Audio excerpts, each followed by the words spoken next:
Good evening, and welcome to the National Press Foundation's 2021 Awards Celebration. I'm Sunny Efron, president of NPF. And I'm Donna Leinwan-Leger, National Press Foundation board chair. We're coming to you live and socially distanced, of course, from the National Press Foundation's Evelyn Y. Davis Studios in Washington, D.C. For the past 4 years, this event has been a festive dinner held at the Marriott Marquis in Washington, D.C.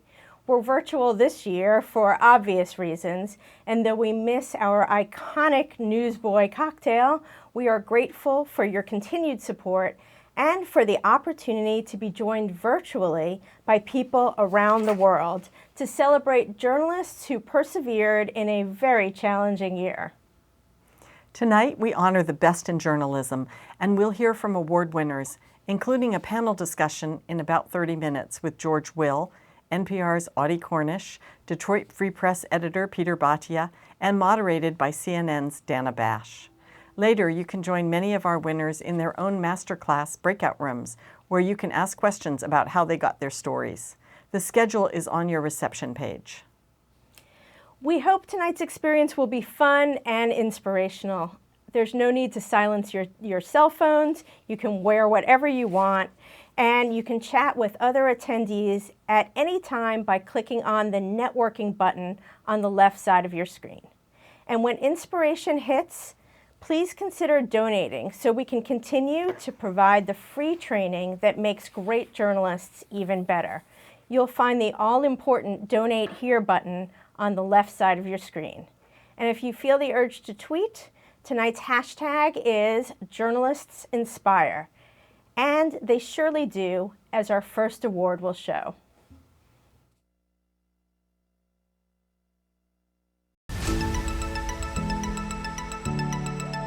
Hi, I'm Adam Sharp, president of the National Academy of Television Arts and Sciences, a member of the NPF board, and a member of the selection committee for this year's Saul Taishoff Award for Excellence in Broadcasting. It's been suggested that when one medium is ascendant, another fades away. In fact, there was even a song in the 80s that suggested video killed the radio star. And yet, public radio is in another golden age. This year's Taishoff winner is at the cutting edge of that transition. Audie Cornish has been a pioneer, bridging traditional terrestrial over-the-air broadcasting with digital delivery and downloadable podcasts, all the way being a trailblazer, a mentor, and a champion for new voices across every platform. Join us as we celebrate this year's Saul Taishoff Award winner, Audie Cornish. Hi, I'm Elsa Chang. I'm one of Audie's co-hosts on All Things Considered. Hey, this is Mary Louise Kelly. Hey, Audie, it's Ari. Look, you know how much I appreciate you as a friend and a colleague. I tell you on Signal all the time. But today I want to tell you how much I appreciate your work as a journalist. Audie, when she is interviewing people, does this thing where it's rolling along and all of a sudden you hear this twinkle in her voice.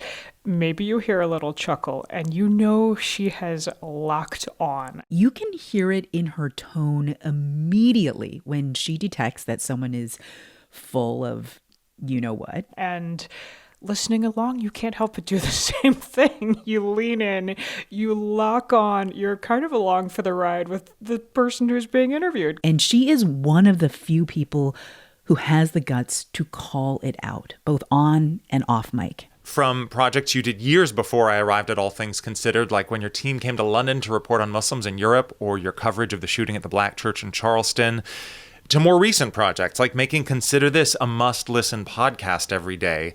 I feel so lucky to work alongside you. I see it all the time with her, and I have always deeply respected this about her, her absolute intolerance of the inauthentic. And along with millions of other people, I feel lucky as a listener to be able to enjoy your work every day. Congrats, Audie. Thank you, and congratulations on this award. Well, it's incredibly hard to follow all of the kind words that have been said. And so I think I'll take this moment just to thank the people who inspired me. Someone like the great and the late Gwen Ifill, someone like Michelle Martin or Michelle Norris, the people who were at NPR before I got there and who were people I looked up to as I was coming up the ranks, so to speak. Fundamentally, this has been such a complex time, I think, for journalism, and we're all reevaluating how we do our work. And it's institutions like the National Press Foundation who create space for those discussions. And I want to thank you all for that work. And I want to thank you all for this honor. It means a tremendous amount to me. And I hope one day that there's someone watching what I do and listening to what I do and thinking, hey, maybe that's what I can do when I grow up. So thank you all so much. And congratulations to all the other winners tonight as well. You'll be hearing from Audie Cornish on our panel discussion shortly. She'll be joined by George Will and Peter Bhatia, moderated by Dana Bash. They'll be discussing journalism and what's ahead for 2021. Please check out our sponsor booths by clicking on the left side of your screen. Without our sponsors, NPF could not produce the trainings and resources that make good journalists better.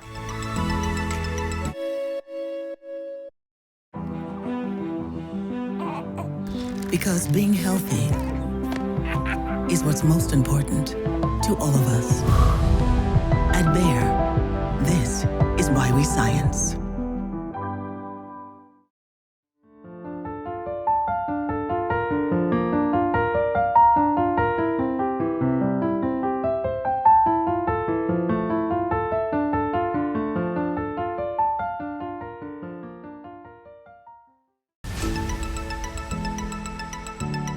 Hi, I'm Heather Dahl, CEO of Indicio.tech.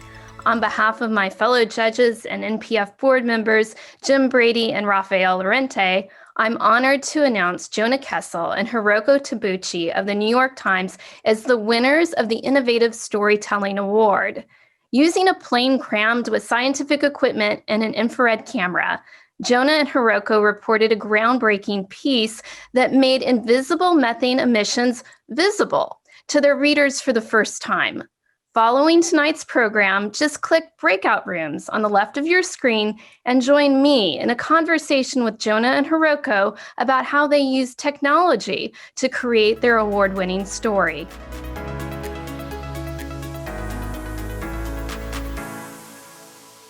Hi, I'm Kevin Goldberg, an NPF board member, former board chair, and in my day job, I'm the Vice President of Legal for the Digital Media Association. The Clifford T. and James K. Berryman Award was endowed in 1989 by Florence Berryman. It is open to US-based editorial cartoonists for work that exhibits power to influence public opinion, plus good drawing and striking effect. This year's winner, Steve Sack, also won in 2006, and he's proven that was no fluke, emerging from a talented and competitive field of entrants, which included strong work in particular from honorable mention winner Reuben Bowling, who draws the weekly comic strip Tom the Dancing Bug. Steve's work stood out for its ability to convey sharp, tight gags with strong visual punch and take very grave situations and deliver a crispness and clarity that enables the reader an immediate aha moment. On behalf of our judging panel, which included Julie Triolo, Charles Self, and last year's winner, Robert R.J. Mattson, I am pleased to present the National Press Foundation's Berryman Award for Editorial Cartooning to Steve Sack of the Minneapolis Star-Tribune.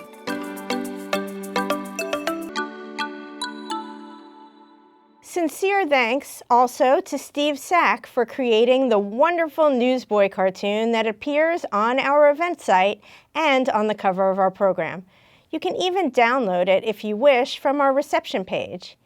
And if you're in need of a chuckle or two, and who wouldn't be after 2020, you can meet and chat with Steve and last year's Berryman winner, R.J. Mattson, in their breakout room at 6:15 following our panel discussion. We have more exciting news. Tonight, we have a challenge gift from the Goldschmidt Foundation. Goldschmidt will match all donations given online during this evening's event, up to $10,000. These terrific awards that you see tonight are just one part of the National Press Foundation's work. Our core mission is creating timely, in-depth training, always free, for journalists, and it's always free because of your generosity. If you can, a donation tonight will ensure that mission continues. You'll find the Donate Here button on the left side of your screen. Thank you so much.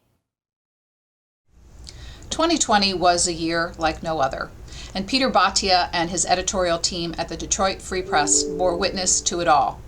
They covered the devastating health and economic impacts of COVID-19 on the Motor City. They rode herd on public officials.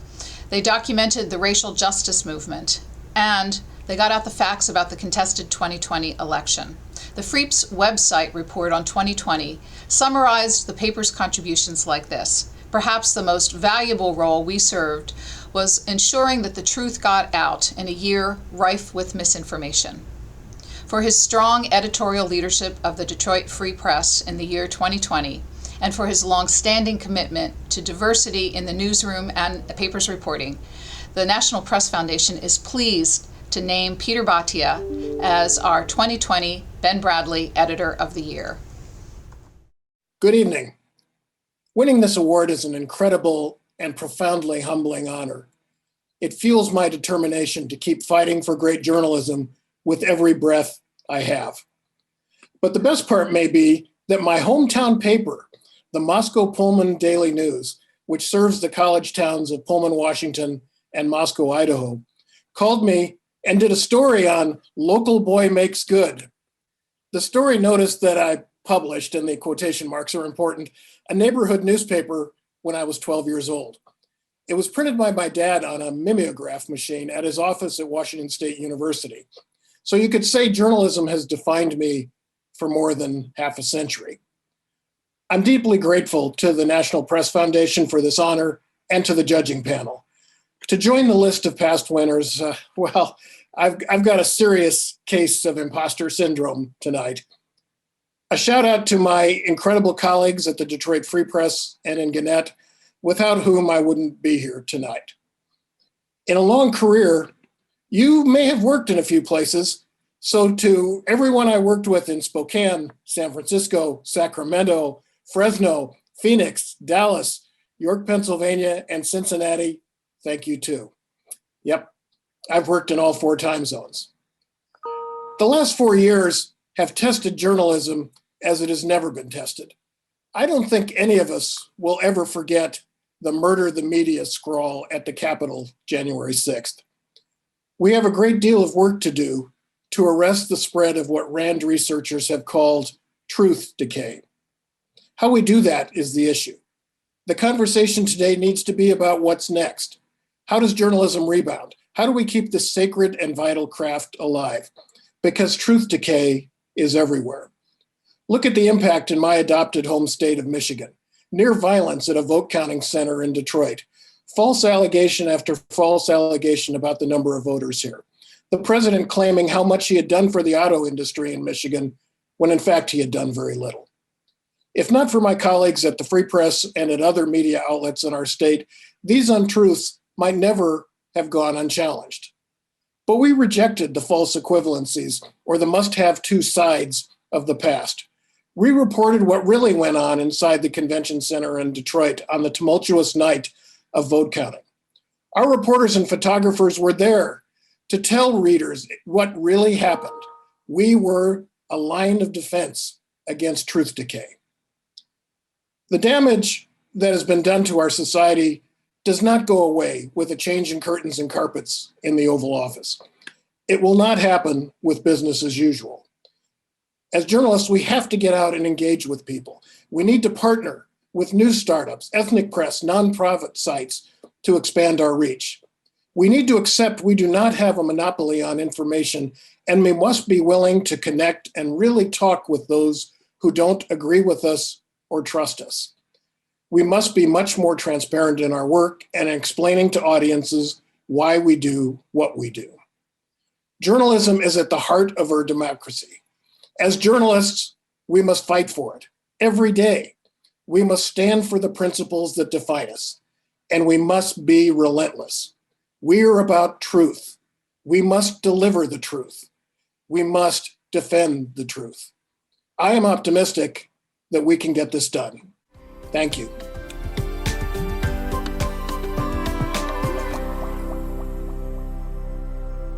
Thank you for joining us tonight.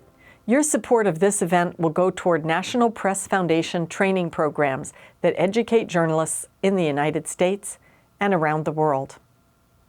The world changed in 2020 and NPF changed with it. Have a look.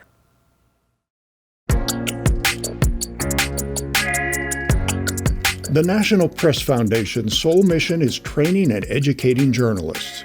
In 2020, we went virtual and reached more reporters in more places. Before COVID struck, our fellows learned how to cover the Senate and the Pentagon, met top experts on heart disease, toured the National Cancer Institute, and heard from immunotherapy pioneer Dr. Carl June. I learned a lot of stuff I didn't know before, and I've been covering health for 25 years. I feel like these doctors showed me a way of looking at things that I hadn't thought about before. When the pandemic hit, NPF adapted. We hosted more than 50 online trainings on topics like poverty, trade, the 2020 election, and vaccines. Top speakers like Nobel laureate Abhijit Banerjee, Reverend William Barber, and Dr. Paul Offit briefed our fellows and took lots of questions. What don't we still know, and what are you waiting to learn still? If you have elderly people and you have a vaccine that's not ideally suited for them, will they have to wait until one comes to fruition, or do we distribute what we have as best as we can? What is the education plan for updating doctors and public health officials about the cultural context behind a lot of the vaccine hesitancy, especially in the African American community? And veteran journalists shared their expertise on how to cover the White House and report on disinformation. We taught reporters to follow taxpayer money on relief loans and got volunteer data scientists to help them. We used information from the seminar to write a really good story about charter schools here in Arizona getting PPP loans, and was able to look at data here and see whether they really needed them or not. On January 6th, NPF fellows were on the front lines at the Capitol. Thank you for supporting our mission, making good journalists better.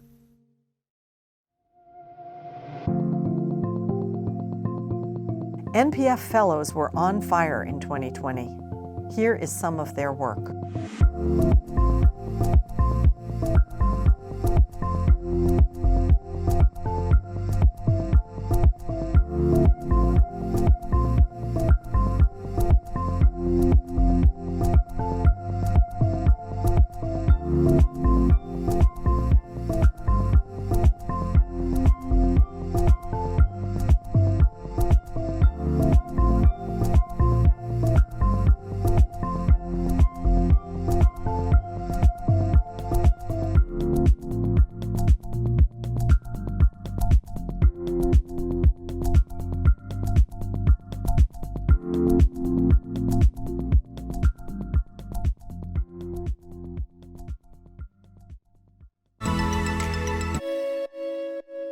Honda has always been a company with a purpose that guides how we act and what we believe.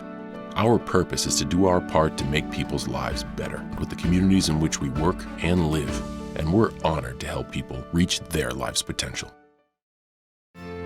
At United Health Group, we are diverse, dedicated individuals and teams around the world working to transform healthcare for one person, one health system at a time.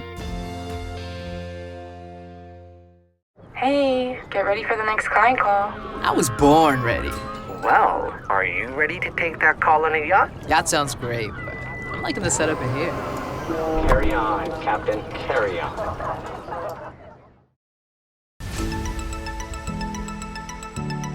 My name is Sissy Baker, and I am the proud granddaughter of Senator Everett Dirksen, for whom this award is named. My grandfather, Dirksen, described himself as a garden variety Lincoln Republican, but he was anything but that. He was a statesman. He reached across the Senate aisle, seeking consensus and compromise on matters that were most important to all Americans, Democrats, Republicans, and independents. The Everett McKinley Dirksen Award was created in 1980 for distinguished reporting of Congress. It is presented by the National Press Foundation and recognizes journalists whose work shows thoughtful appraisal and insight into the workings of the United States Congress. This year's Dirksen Award goes to Molly Ball of Time Magazine for her coverage of House Speaker Nancy Pelosi. She had a cover piece on Time Magazine in 2018 about Pelosi, but this year she dug deeper, giving readers a riveting insight into the powerful Speaker of the House. Ball illuminated the detailed thinking behind Pelosi's decision to impeach President Donald Trump the first time. Also, the judges awarded Chris Marquette an honorable mention for his reporting on the United States Capitol Police Force. Congratulations to both of these people for their outstanding work in covering Congress. I'll also let you know that we don't want to forget that curly hair and majestic voice of my grandfather, Everett Dirksen. So there is a clip on a stage that you all can access. And my grandfather describes the brutal burning of the Capitol by the British. And then he stands outside the Senate chamber and describes the majestic architecture and meaning of what the United States Capitol has come to be for all Americans. Thank you, Sissy. It is such an honor to receive this award and to be here with all of you. Thank you to the judges, my family, my editors. I will be thanking you more fulsomely in the breakout portion of the event. I'm honored to be sharing this award with Chris Marquette from CQ Roll Call, who received an honorable mention for his coverage of the shocking lack of accountability among the Capitol Police Force, which has proven sadly prescient in light of the events of January 6th. Congress and our nation have just been through a great trauma. The subject of my reporting, Nancy Pelosi, crouched in a bunker while a mob ransacked her offices, stole her mail, her laptop, talked openly and gleefully about how much they looked forward to, quote, tearing her into little pieces. That's what a lawyer from Georgia wrote on his Facebook after the attack. As journalists, we believe in holding power accountable. We shouldn't apologize or back down from that. And not but, because I don't think these things should be in tension, we all have an interest in a functioning government that lives up to our national ideals. Thank you again. I hope everyone's staying safe. Greetings from Singapore, and I'm very sorry that I cannot join you in person. My name is Merle Hinrich, and I am the founder of the Hinrich Foundation.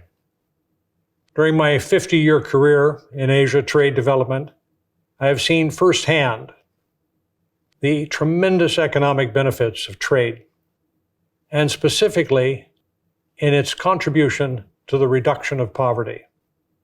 For this reason, I established the Hinrich Foundation to support and advance sustainable and mutually beneficial trade. We do this through our research and educational programs that build knowledge and leadership in trade. And we have been delighted to support the National Foundation's Journalist Educational Program on trade topics.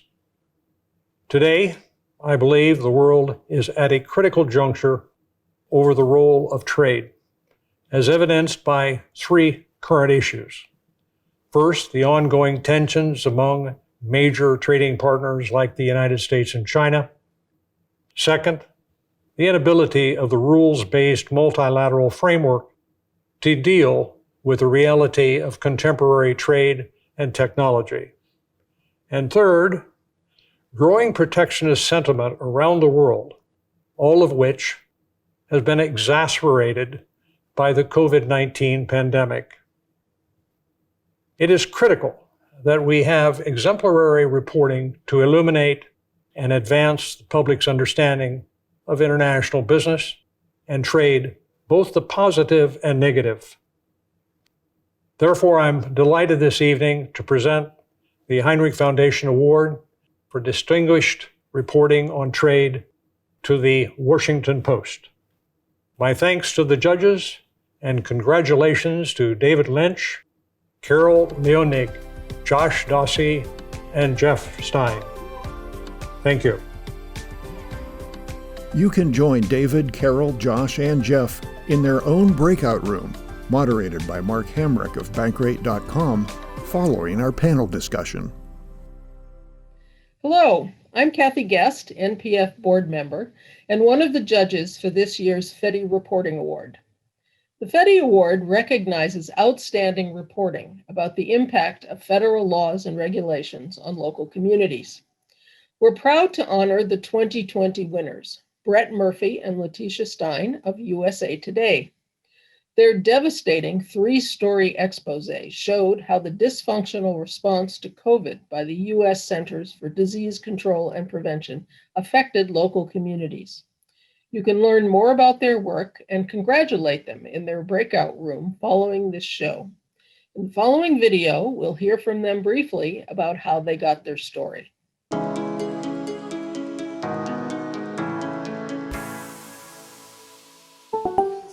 When we first started covering the federal response to coronavirus, we wanted to connect the federal government's decisions to the people those decisions were impacting around the country.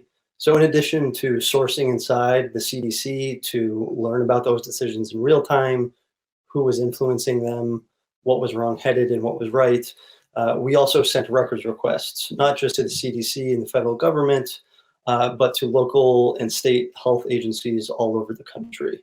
And as these record requests started coming back from all over the country, states, and in some cases even local health departments, we took this information and we tried to enter key points, key messages, key changes in how the CDC was communicating about the new coronavirus into sort of a database format.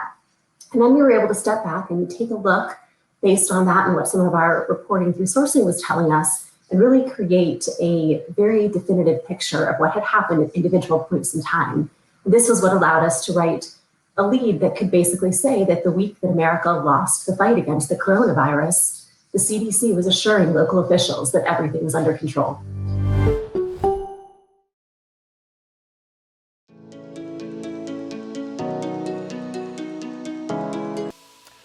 Good evening. I'm Knight Kiplinger, Editor Emeritus of Kiplinger Publications, and one of the judges for the W.M. Kiplinger Award.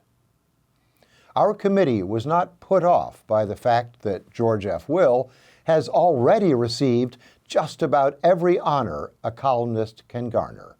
Is it possible that the Pulitzer for political commentary was bestowed upon him 44 years ago?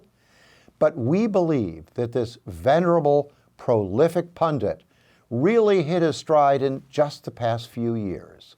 Ever the authentic conservative, George Will has defended the U.S. Constitution against demagogues posing as conservatives.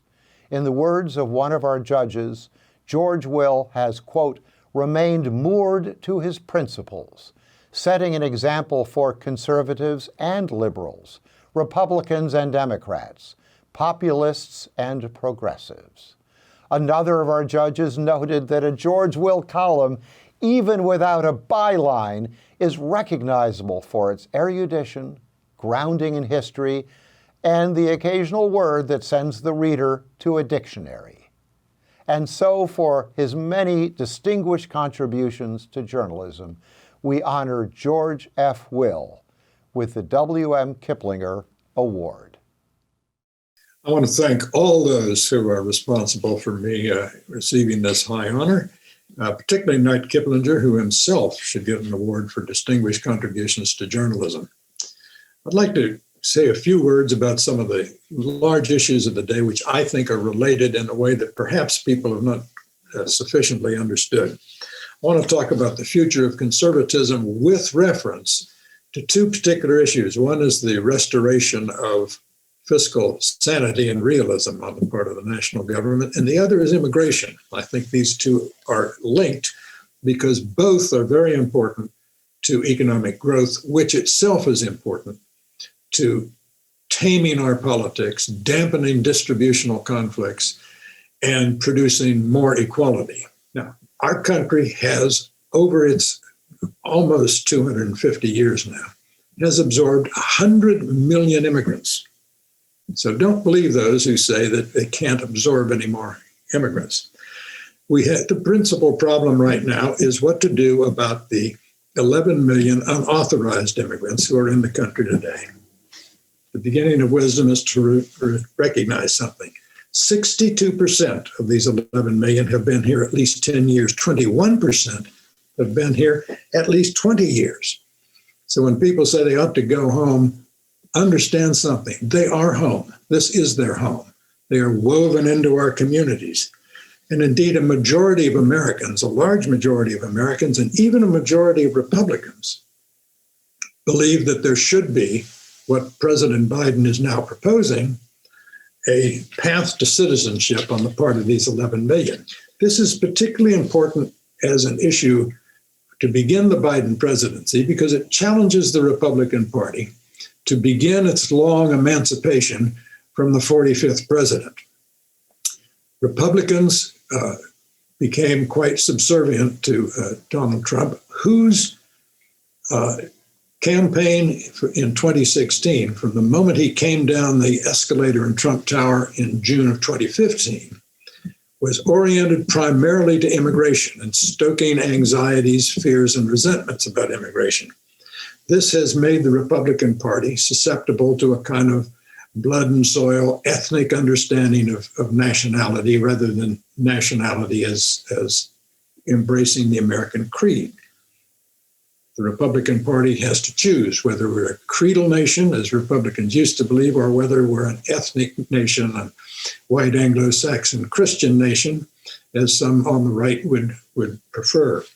And that's why I think it's excellent that the first major legislative initiative from the Biden administration, other than pandemic-related relief, is going to be about this issue that will require addressing a large national problem and will require the Republican Party to think more deeply than it has in the recent past about immigration, when the party's response has simply been to shout amnesty and thereby arouse the Republican base and thereby shut down intelligent conversation about what to do about the 11 million people that are here. So the Republicans are challenged by immigration as an issue to not be timid nationalists, not to assume that the nation that has, as I've said, over its lifetime, prospered from the assimilation of 100 million immigrants, not to think that we cannot do it again, and not to look upon immigration as a threat to our national identity, but rather to understand and embrace immigration as essential to, as inseparable from, and as a tribute to our national identity. This is why I think the future of conservatism requires a certain sternness on the part of the conservative movement in calling the nation back to realism about the scarce resources in terms of fiscal sanity, and on the other hand, to have a more generous outlook toward immigrants and understand that we need the immigrants as much as the immigrants need us. Thank you, George Will. He'll be joining us again in just a few minutes in our panel discussion with NPR's Audie Cornish and Detroit Free Press editor Peter Bhatia, moderated by CNN's chief political correspondent Dana Bash, who is also, by the way, the 2019 winner of the National Press Foundation's Saul Taishoff Award for Excellence in Broadcast Journalism. This esteemed panel will be right here on the main stage. And now for our final award of the night, the National Press Foundation Chairman's Citation. The Chairman's Citation is awarded at the sole discretion of the National Press Foundation Chair. It recognizes individuals whose accomplishments fall outside the traditional categories of excellence, but who nevertheless have had profound impact on journalism. Well, 2020 was a year that certainly defied any category. As COVID-19 bore down on the United States, bringing with it a host of unknowns and uncertainties, CNN's chief medical correspondent, Sanjay Gupta, became a constant presence on the air, fielding a constant stream of pandemic news and rumor. Sanjay sorted the science from the rumor without hyperbole. His clear, matter-of-fact reporting, impeccable research, and his willingness to concede that neither he nor medicine yet had all the answers only enhanced his credibility. It's that same humility and humanity that helps him connect with viewers worldwide. He shared his personal anguish as he considered whether to send his own children back to school. And he received the COVID-19 vaccine live on the air in an effort to ease vaccine hesitancy. Sanjay Gupta's ability to translate the complexity, the nuance, and the art of medicine to make it understandable for a broad audience has made him the nation's doctor. It is with gratitude that I present Dr. Sanjay Gupta with this year's Chairman's Citation. Coronavirus is affecting an entire country, the world. Is this the critical point? Every step forward is what's going to help us win this battle. We're determined to keep reporting the story. It really is remarkable how fast the vaccine was developed. These are the moments where our humanity really does shine through. That's the hardest part. It's heart-wrenching. Dr. Sanjay Gupta, CNN. Well, I am truly honored to receive this award. I mean, this is really extraordinary, and I really am humbled by this, and I have so many people to thank. Everybody who's listening knows that these are true team efforts, so many people involved, and I will thank all of you personally, but I do want to thank you right now, Donna. I mean, your words mean a lot to me. I am truly humbled by them, but they mean more, I think, than you could even know. Because, you know, when you're in the middle of a pandemic, we're all living in these isolated bubbles, and we're doing our work and we're reporting, and it's unclear whether or not it's making a difference. So many people are still becoming infected, so many people requiring hospitalization, so many people dying. And at the same time, I mean, you sometimes got the sense that people thought this was overblown, that it was not that big a deal, that it was even a hoax. As journalists, we report the truth. That's what we do. And when it's data and facts and evidence, the truth is easier to report. It's easier to verify. It's easier to be sure. But it's challenging when we are dealing with uncertainty. That makes it a lot more challenging when the lens is cloudy and the cleanse is murky and it's harder to come into focus, and yet the demand for information is still immediate. What do you do then? This is why this award means so much to me, because I feel like I've learned 3 important lessons. I've learned a lot of lessons, but 3 important ones. One of them you've already mentioned, Donna, and that's humility. I think it's always been important, obviously, humility. But sometimes I think there's a desire to think of science and immediately expect certainty. I understand that. But as important as it is to clearly describe what you do know, I think it's also equally important to be transparent about what you don't. Second lesson, I think, is remembering that this is a novel virus, a novel, something new, and to resist the temptation to immediately put this in a box, in a context of something that is more familiar to yourself, something you already know. That's easy to do. But as we learned, it can also be disastrously wrong. Sometimes things are just new, and we humans, especially adults, aren't always comfortable with that. After all, when is the last time you experienced something for the first time? Well, we've all gone through that. Lesson number 3, I will paraphrase the great Maya Angelou. It's not just what you say, but it's also how you make people feel. That's what they remember. This has been a frightening time, no doubt, and I think we've all, in our lives, in our reporting, in our jobs, with our families, whatever, we've been balancing hope and honesty. Balancing hope and honesty. And there's no question, certainly in my mind, that honesty must lead the way. Full and transparent honesty. But taking the extra beat to find the humanity, to find the hope, that is what people, whether it's your own family, your parents, your kids, your own family, or whether it's a television audience, that's what they will remember as well. Thank you so much for this award. Again, it means more than you can know. I will cherish it. Thank you. Thank you, Sanjay. We are live from the National Press Foundation's Evelyn Y. Davis Studios in Washington, D.C. And we're so grateful for your donations tonight, which will be matched with a $10,000 challenge gift from the Goldschmidt Foundation. Here's where we are so far. $3,175. It would be great, so phenomenal tonight if we could meet this challenge. You'll find the Donate Here button on the left side of your screen. And now it's time for our live panel discussion. George Will, Audie Cornish, and Peter Bhatia are joining us from their homes and offices, and with them moderating the discussion, last year's NPF Taishoff Award winner, CNN's Dana Bash. It's great to be here. George Will, we see you there. George, Audie, and Peter. This is remarkable. All of you, congratulations. Your speeches were terrific and very inspiring. And I want to really start with Peter, what you said. What a great line, truth decay. And you said we journalists must be a line of defense against truth decay. I mean, if that doesn't sum up our jobs over the last 5 years, even more so, I would say, over the last several months, I don't know what does. But my question for you, Peter, is put that into practice.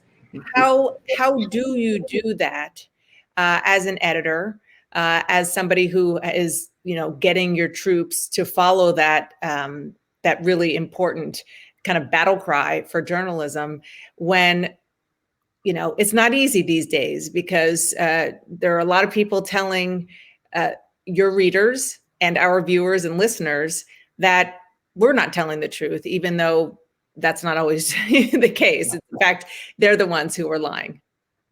Thank you, Dana. It's a great question. And thank you for the incredible work you and your colleagues at CNN have done in fighting truth decay. And again, it's not my phrase. It actually came from Rand, and Sonny Efron, actually, who runs NPF, was instrumental in creating that phrase back when she worked for Rand. But I think part of it is, when we're in a position of leadership as journalists and as editors, the most important thing we do is create a playing field for our great colleagues to do their best work. And I have tried to be as direct and as consistent and as relentless as I can be. And I think it behooves all of us who are in journalistic leadership positions to make sure that finding the truth is whatever it might be and wherever it might lead is essential to what we do today. Our society needs it, our readers, our audiences need it, and we just have to keep at it on a consistent basis. Some things are a little more complicated than others, obviously. Dealing with complicated issues of COVID and getting vaccinations and so on and so forth is a lot more complicated than whether a sports team is winning or losing. But the fact remains that every day, day in and day out, I need to be talking about it. My colleagues need to be talking about it. And as a vast group of journalists in all of the different disciplines and everything we do, we have to remember that that's why we're here. That's at the heart of what we do. I'm tired of the false equivalencies. I'm tired of saying, well, we got this side, we got to get that side. I mean, we always want to be fair. We always want to be complete. We always want to be balanced in what we write and report and broadcast. But at the end of the day, we have to be satisfied that we are telling the truth. Absolutely. And Audie, how do you deal with that when you and I and everybody else in the media, all of us, have been labeled the enemy of the people for so many years now? And, when we're trying to get the truth out and get the facts out and combat the lies, make it so that we are a credible source, even though our credibility is all we have. We know that as journalists. But when you have somebody with the biggest and loudest megaphone trying to erode that, and in many cases successfully doing so day in and day out, I don't know the answer to this. I'm wondering if you know the answer to what the best way to battle that is. I definitely don't know the answer, but I think that, we were part of the decay and we can be part of the shoring it up. Over the years, the blurring of lines between news and entertainment, the blurring of lines between analysis and opinion, There are ways that I think we let the boundaries wither. And the reason why people can criticize us, and I'm not talking about the person with the biggest microphone, but is because they hold us to a high standard and still do. And that's a good thing. When they stop caring at all, that's when we should be worried, when no one cares what we're putting on air, when no one cares how we're framing the discussion. It means that there is still a discussion, there is still a debate. And what I'm looking forward to now is seeing how people apply the lessons from the last couple of years going forward. I don't know what that will look like, but I have really high hopes that the fact that we're all talking about the work that we do in the ways that we are these days, it means that there can be some changes ahead. Yeah, no, that would be wonderful. But on the note about blurring lines, George, when we talked yesterday, you, as you do, and that's why you won all the awards, told us about this time and how it compares to another time in history. I believe you said it was the late 18th century, about journalism then and how we might be headed to that place again. Can you describe that? Yes, when our party system emerged, to the surprise and I dare say chagrin of the framers, who neither anticipated nor desired a party system, when it emerged in the 1790s, the American people were voracious newspaper readers. But most of the newspapers were vociferously aligned with one party or the other. Indeed, both parties did this, but Jefferson, for example, when he was Secretary of State, would support friendly newspapers by giving them lucrative government printing contracts. What worries me is that we might have looked back upon the episode, the period in American journalism when we gave lip service to and largely tried to adhere to objective journalism. We might look upon that as a fleeting episode between the party journalism of the 1790s and early 19th century and today's journalism, which is increasingly partisan. I think the 45th president gave journalists an excuse to do what they like to do anyway. Everyone in journalism is interested in politics and interested in public policy and has opinions.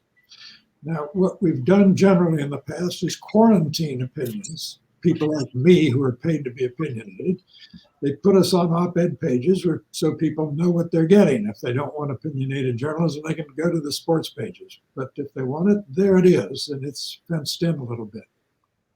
I think we've seen in recent years a seepage, quite a leakage indeed, of opinion into news, and a sense that newspapers are to do something to instruct people and tutor them and make sure they're thinking right. Dana, I have here today's little clip from the front page of today's New York Times. The columns 7 and 8 are two stories. Misery deepening in Texas as storm menaces the East. Mm-hmm. Beneath that is a subhead on one of the two stories. Officials, meaning Texas officials falsely hold windmills at fault. Now, I think 10 years ago, the New York Times would not have said that. Would not have said, we're going to tell people up front our opinion that what they're saying in Texas is false. Now, for all I know, what the people are saying in Texas is false. That's not my point. My point rather is that something new has happened in journalism when the newspaper or on television, people feel called upon to tell people what they should think about the facts that are about to be put in front of them. And I think that is, we're treading into dangerous territory, and I hope we'll tiptoe out of this minefield. Well, that's interesting because and Peter, I'd like you to respond to that because the way I look at it, they're similar, but they're different. And when I say they, what I mean is opinion journalism and fact-based journalism. So, for example, you can watch or listen to conservative media, and they have conservative opinions, but these days, many of them have crossed the line into just spewing lies that the people who are aligned with them are putting out there. And so I think that is the area where a New York Times has changed definitely over the past several years to include the word falsely in there because we have had to, as journalists, fact check real time. Certainly on television, I had to do it all the time in a way that I never did before. And that does seem to be a very new phenomenon, certainly in my career. And I think that goes not just to the both sides-ism that you say that you're moving away from, and that's a good thing that journalists in general are moving away from, but also being responsible for the truth. And, you know, perhaps the New York Times did look at the wind situation and the wind turbine situation and fact checked it and decided that because it was false based on their fact check, they wanted to get that in there. Would you have put that word in or allowed that word to go into one of your stories? I would if I knew we had completely vetted and verified it. I mean, I agree with George about the sort of slippery slope potential. I also think that we are in a time where the line between fact and opinion has been blurred substantially because of the growth of digital media and the ability to go to a place where your personal point of views are affirmed as compared to getting reporting and so on. So I think there's a caution there. But I also think that, you know, I think back to, I don't know, it's probably 3 or 4 years ago when there was this canyon the media jumped over and there was a huge debate at the time about whether we can say Trump was lying, when in fact he was lying about so many different things. I mean, you know, how many Pinocchios did he get from the Washington Post over the course of his term? So yes, we have to be careful and determined and spend whatever time it takes to make sure that if we're going to use a word, if we're going to say something's false, we better be there. We better observe it. We better have done the vetting. We better have done the digging to be able to assert that, because getting it wrong potentially has a higher penalty than in the past where we just sort of, you know, papered over it in some fashion. Can I just follow up on that? So let's say you're editing that story that George was just, showing us in the New York Times, and you saw the vetting and all the facts to back that up, and you put that in there. Would you insist that all of that vetting and evidence that the reporters dug up be pretty high in that story? It's got to, yes, absolutely. And it's got to be in the story. That's one thing we don't do well enough and that we need to do more of, especially in the digital space where we don't run out of room. You know, I mean, there's no limit of column inches in the digital space, so you can really show your work. And I think that's, and more that's occurring on a regular basis, but it's very, very important that if we're going to make, you know, strong assertions of fact or not, that it's not, we just can't just say it. We've got to show why that's the case. George, do you want to add to that? No, I agree with that. It seems to me we ought to show confidence in our readers or in our viewers by saying, the Texas official said X. Other people say, and here's why other people say, why not X? And to the extent possible, not to adopt a kind of journalistic paternalism that we have to lead people on a leash to the conclusion. They'll get there if they're provided with the information.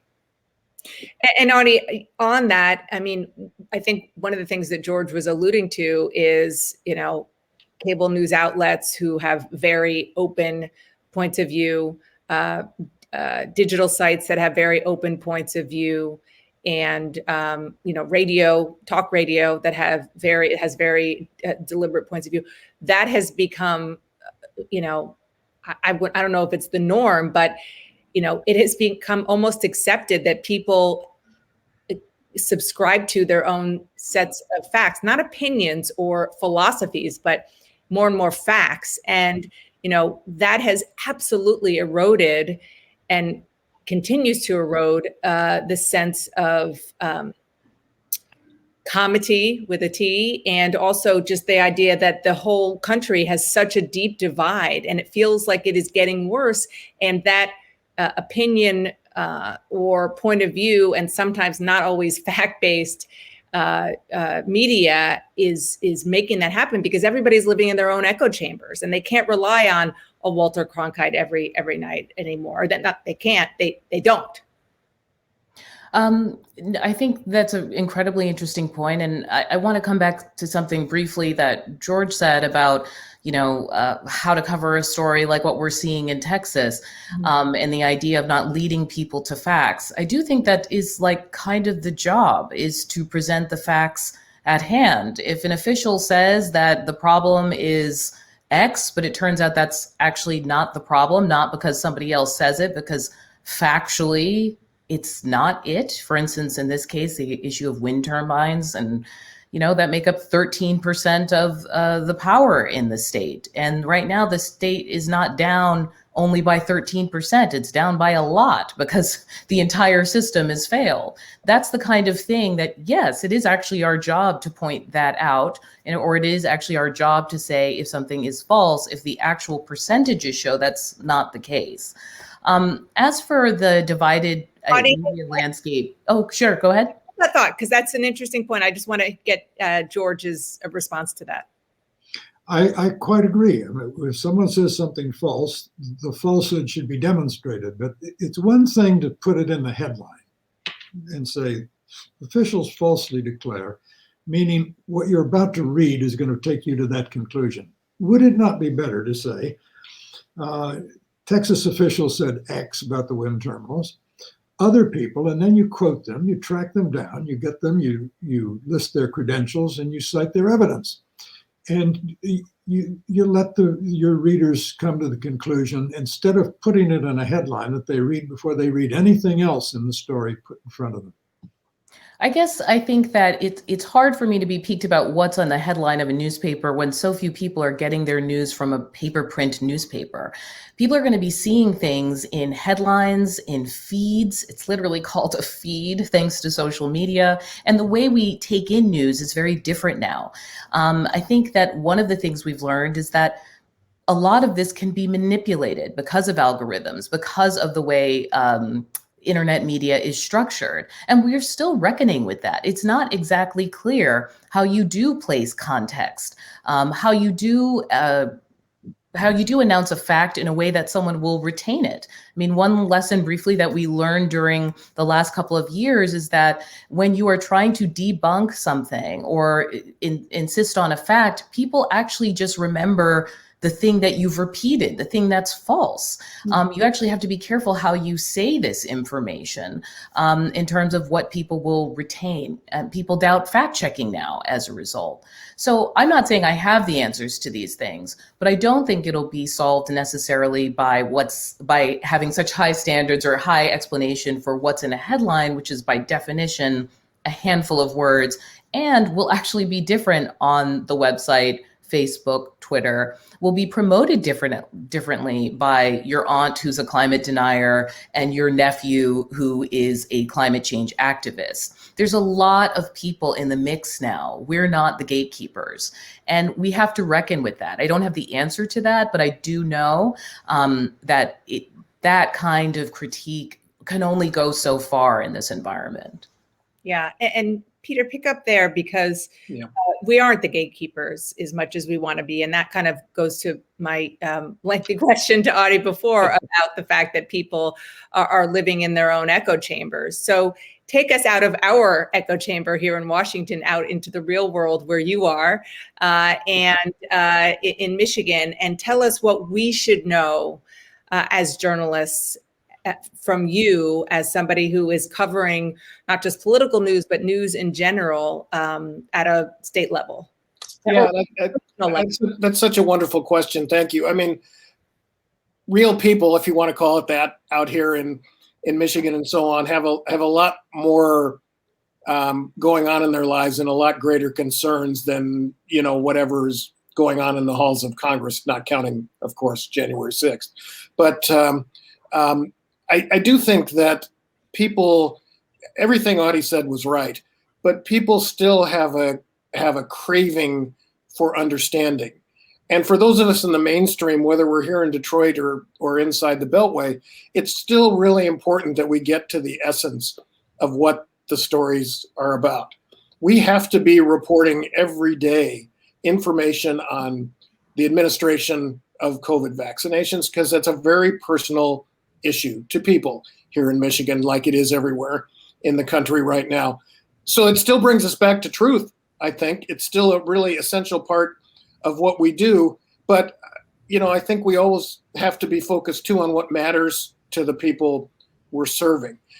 In my case, I have a fairly mass audience, so it's a really wide question, just as it is for everybody else here having this conversation. But we have to be really conscious of what we're saying, how we're saying it, when we're saying it, and making sure that it's clear and truthful and as complete as we possibly can be. That's a great way to end. I'm getting the wrap. I think I could talk to you all day. And George, I'm dying to know, but I'll get the answer another time, why you think the Republican Party is actually going to be emancipated from the 45th president, because it doesn't look like that's happening anytime soon. Congratulations again to all of you. You are remarkable, honors so well deserved. And I have to quickly give a shout out to my dear colleague, Sanjay Gupta, who got the NPF chairman citation. Yes, he is that awesome. He is that nice and that terrific, even more so as a colleague. Thank you again. Donna, back to you. For that wonderful discussion. Now it's time for our master class breakout rooms with many of tonight's award winners. But first, we want to report on our donation total. During tonight's program, we have raised $7,625 toward our $10,000 matching gift by the Goldschmidt Foundation to help make good journalists better. You can still donate and help us meet our goal. Any amount counts. You just go to the donate button that is on the left-hand side of your screen. And thank you so much to everyone who has donated. I'd like to thank NPF's hardworking staff tonight. Chris Adams, Director of Training, Jeff Hertrick, who built out the Hop-In site that we're using tonight, Jason Zaragoza, Alyssa Black, Tyler Mertens, and Gabe Pietrorazia. And now, you can click on breakout sessions on the left side of your screen and join one or several of the breakout sessions for the next half hour. And thank you.